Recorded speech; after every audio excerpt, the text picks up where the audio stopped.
Sahabat-sahabat GPIC Kapusin Medan, hari ini 23 Juli 2020 merupakan Hari Anak Nasional.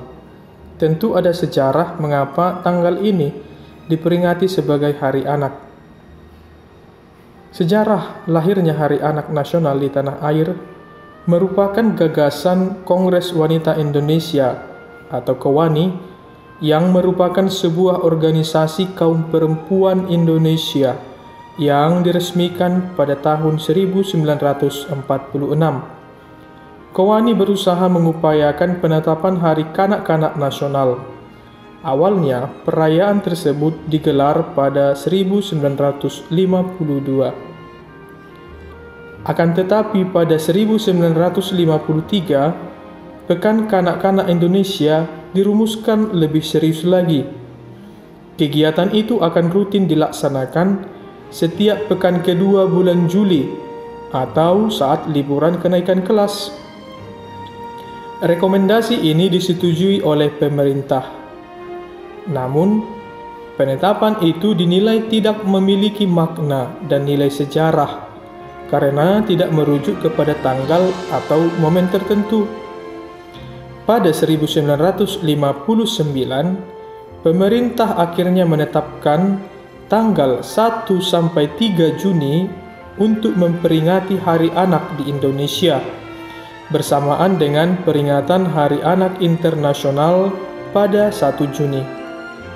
Presiden Soekarno seringkali hadir dalam perayaan Hari Anak ini. Maka atas usulan KOWANI, tanggal 6 Juni ditetapkan sebagai Hari Kanak-kanak Indonesia sebab selain bertepatan dengan hari lahir Bung Karno pada 1 Juni 1901, tanggal ini juga berdekatan dengan perayaan Hari Anak Internasional. Persoalan timbul setelah runtuhnya Orde Lama dan usahanya kekuasaan Soekarno.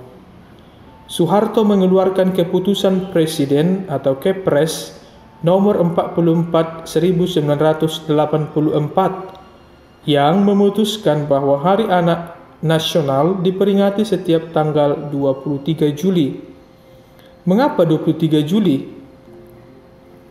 Pemilihan tanggal ini diselaraskan dengan pengesahan Undang-Undang tentang Kesejahteraan Anak pada 23 Juli 1979.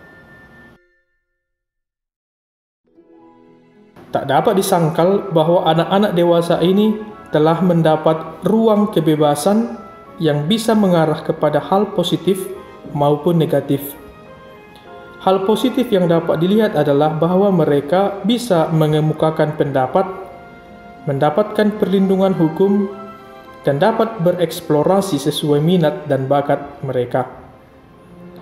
Hal negatif yang bisa diamati adalah anak-anak menjadi minim akan kepedulian terhadap orang tua, kesantunan dengan orang yang lebih tua, dan lain sebagainya.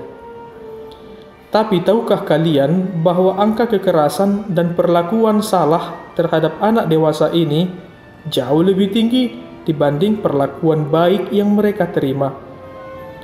Direktorat Rehabilitasi Sosial Anak oleh Kementerian Sosial mencatat bahwa ada 4 jenis ancaman berbahaya terhadap anak, yakni kekerasan, perlakuan salah, penelantaran, dan eksploitasi.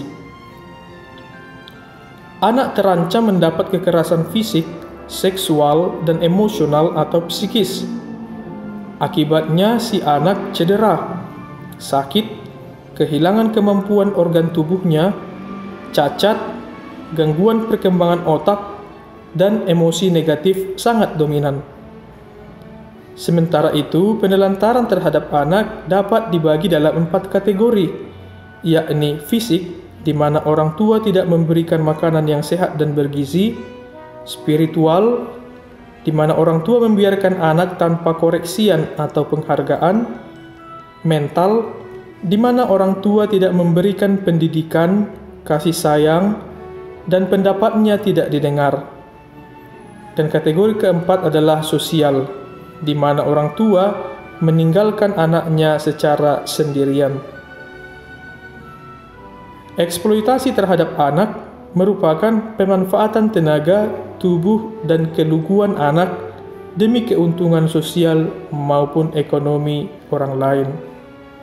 Akibatnya, anak bisa putus sekolah, perkembangan fisik dan mental terhambat, kesehatan anak terganggu, dan anak bisa kehilangan rasa percaya dirinya.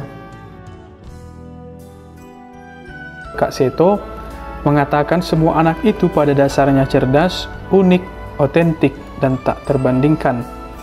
Untuk itu Kak Seto mendorong para orang tua dan juga guru untuk bisa menghargai dan memberikan apresiasi terhadap kemampuan apapun yang dimiliki oleh setiap anak.